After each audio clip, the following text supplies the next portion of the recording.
Sa mga oras nga ito mga guys, ako ay sadyang busy na naman. Ayan, for today's video natin, tayo ay maglilinis ng bahay.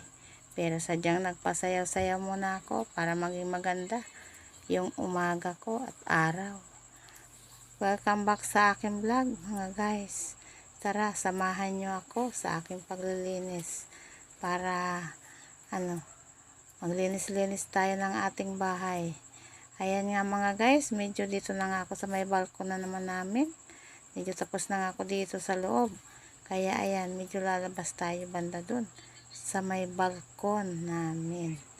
Ayan nga mga guys, kung nakikita nyo yan, yan nga yung aking lagayan ng mga sapatos. Pero sadyang magwawalis nga ako dito. Hindi naman ako mag-aayos dyan sa may mga sapatos kasi nga kaayos ko lang yung mga nakaraang linggo. Eto nga, sadyang nagwalis nga ako dito guys kasi nakikita ko. Sadyang sobrang dumi na ba. Ayan, inagiw-agiw ko na nga rin yung ibang mga agiw na sadyang bumabalik na naman. Lagi na lang ako binabalik-balikan itong mga agiw na to. Every nga linggo ako ay nag-aagiw ng bahay. Kasi nga, ayaw ko yung may agiw na ba. Kasi nga, akala mo yung lumang bahay, yung wala bang nakatira, yung abandonado na. Anak ko po, hindi abandonado yung bahay namin. Kaya kailangan laging linisan. Kaya kayo mga guys ay maglinis-linis kayo ng inyong mga bahay. Kung kayo ay may time. Ako nga madalas wala akong time dito. Pero sadyang binibigyan ko ng time yung aking bahay. Time at saka oras at araw ba. Para dito ko ibuhos yung aking pagpapagod-pagoran ba. Ganon. Yung pagsisipag-sipagan. Masipag ka nga ba? Oo naman. Masipag ako at malinis ako sa bahay. Ayaw ko kasi yung masyadong marumi yung bahay mga guys. Kaya pag medyo nakikita ko na nga na sadyang madumi na, ay sadyang ako ay naglilinis na. Ayan nga mga guys, nakita ko yung bote. Yung aking barbell ba, ganon. Kasi nga mga guys, sadyang hindi nga pa nga ako makabili ng barbell ko. Kaya na nga lang yung aking mga ginagamit.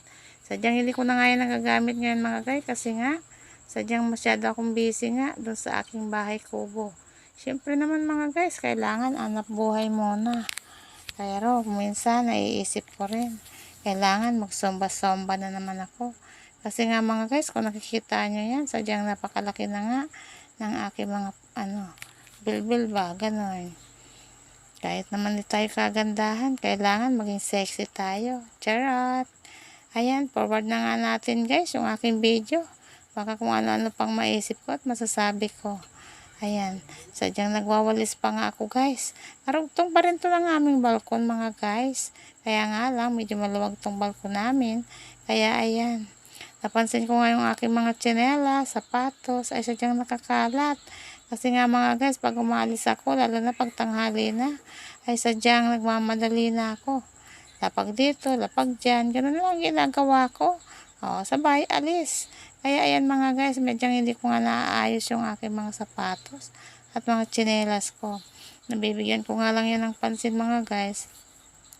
Pag sadyang hindi ako nagpipisto dun sa aking bahay kubo at wala akong pasok. Sa ngayon nga mga guys, medyo nagbibisi-bisihan nga ako dun sa aking bahay kubo. Kasi nga, sadyang wala pa nga tayong trabaho. Mahirap pag wala kang pera. Hindi ka makabili ng gusto mong bilihin. Kaya ayan mga guys, bagaman utang ko yung pinupuhunan ko. Pero okay lang yun. At least kahit paano may tinutubo tayo kahit konti lang. Ayan mga guys, medyo tapos na rin ako dito. Medyo nagmamadali nga ako nito mga guys kasi sadyang napakadami ko pang gagawin. Ayan nga guys, ako ay magpapaalam na. Thank you sa inyong panonood.